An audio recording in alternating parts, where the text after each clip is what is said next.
บายดีบายดีเมื่อนี้อยู่หน้าบ้านเด้อทุกคนกำลังจุดฝุ่นขี้แกบลงไหหน้าทุกคนนมสาวหน้าเกษตรกรบ้านเฮาเนาะเพื่อจะเฮ็ดยั่งตอนแรกๆก็คือเอาฝุ่นลงไหหน้าฝุ่นขี้แกบแล้วก็ขี้งัวขี้ควายทุกคนพวกลงแห้งเนาะเอามาลงในไหหน้าบ่ได้เฮาสิเฮ็ดตะกะเฮาก็ลงแล้วเฮาจุดขี้แกบนี่เฟืองนี่ถ้าเฮาบ่จุดมันก็สิบ่งามเนาะเพราะว่ามันบ่ทันได้เปื่อยถ้าเฮาจุดแล้วมันก็เปื่อยไว้มันก็เป็นฝุ่นถ้าเฮาบ่จุดประมาณปีหน้ามันจะเกิดเขานี่คันสั่นเลยเขามันสิบ่งามทุกคนตอนทำบิดเฮาสิเฮ็ดให้เฮ็ดหน้าเฮาต้องหว่านก้าก่อน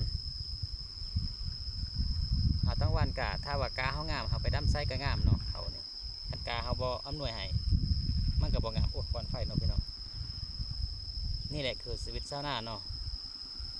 และพี่แก้วขออยากเตือนพี่ๆน้องๆผู้ใดบ่ทันได้มีกาพยายามบ่ใดมีเงินไขก็ต้องได้ดูดเนาะดูดน้ำมาเตเซ่บ่น้องสะบ่จังสีเอาตัดสินใจสว่าเงิน100,000เอาไปดูดน้ำนี่มันได้2-3 ตะกร้าพุ่นได้ขนาด50,000ยังไงก็ยังคุ้มอยู่เด้50,000กีบเนี่ยซื้อน้ำมันมาใส่เครื่องจักรนี่เนาะเอาดูดน้ำมาเตเซ่เฮาก็ได้2 ตาคุ้มเลยเด้ถ้าเฮาบำรุงกาได้กาเงาถ้าว่าพ้นตกย้ำได้เฮาก็มีแต่รอคอยดำอย่างเดียวทุกคนคือคอยนี่คอยเฮ็ดได้ขอบ่ได้รอคอยเรื่องน้ำฟ้าน้ำฝนมันกฎเกณฑ์ของธรรมศาสตร์ปัดหอดย้ำตกจังหน่อยมันก็ตกอยู่แล้วเพราะว่ามันตกแล้วเฮาถ้าได้มีกาเนาะในการวานกาเนี่ยถ้าว่ามันเลยกำหนดเดือน6นี่นะเลยกำหนดแล้วก็ดินมันสิเย็นถ้าเฮาไปวานน้ำหลังกาเฮาก็บ่อยากงามมันจะข้าวอ้วกลวกเลยได้แม่นแต่ว่าพี่น้องแต่ซาข่อยเฮ็ดมาแต่บ้านมาเนาะเพราะฉะนั้นแล้วข่อยตัดสินใจหน้าบ้านข่อยก็ได้แล้วหน้าตัวนี้นี่เห็นบ่ข่อยจุดฝุ่นตามไหหน้าหันขอนไม้ข่อยก็จุดที่เมิดเกะกะเวลาไถหน้านะเห็นบ่ทุกคน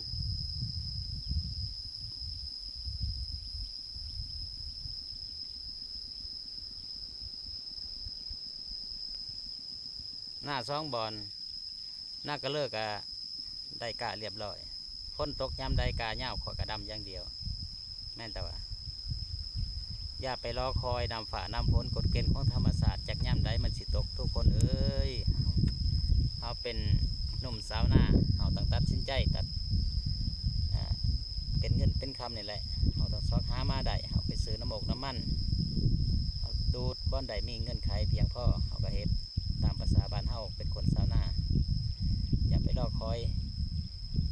อย่าไปอ้างอิงว่าเขาบ่ทันได้ตกเขาก็คือบ่ได้เฝ้าเฮาเฝ้าผู้เดียวเขาบ่มีเงินไขเขาก็บ่เฮ็ดดิเนาะเขาสิเอาน้ำมาใส่ให้หน้าเขามีเงินไขคือหน้าคอยนะมันอยู่แคมเซ่เนาะแต่ว่าหน้าเท่านี้มันก็อยู่แคมเซ่มันก็อยู่แปะเซ่เลยก็พยายามตัดสินใจดูดขึ้นมาแต่เซ่แม่นแต่ว่าทุกคนนี่เห็นบอกเขาจุดที่เบิดบางคนว่าว่าสิไปจุดเห็ดยางเฮาจุดเนี่ยก็ถือว่าเฮาคาเสือเฮาจุดแล้วก็มันสิเป็นฝุ่นคันเฮาบ่จุดมันบ่ได้เป็นฝุ่นได้เฉพาะปีนี้มันบ่ทันได้เปื่อยเนาะปีหน้ามันจังเปื่อยแกบนี่ทุกคนเห็นบ่คอยเฮ็ดคลิปนั่งพิงไฟพร้อมโอ้ยควันตรวจไปก่อน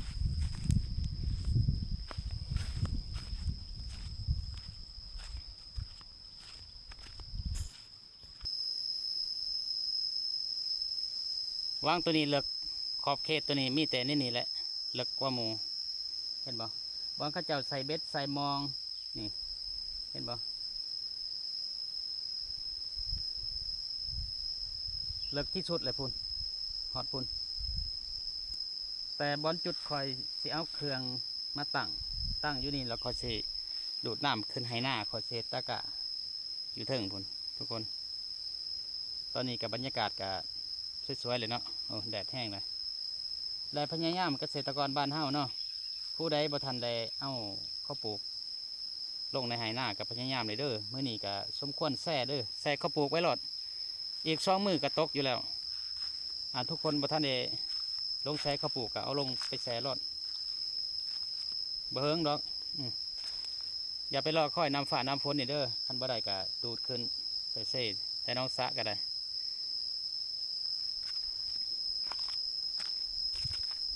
อีก2 มื้อก็ตกอยู่แล้วพี่น้องอย่าน้อยใจ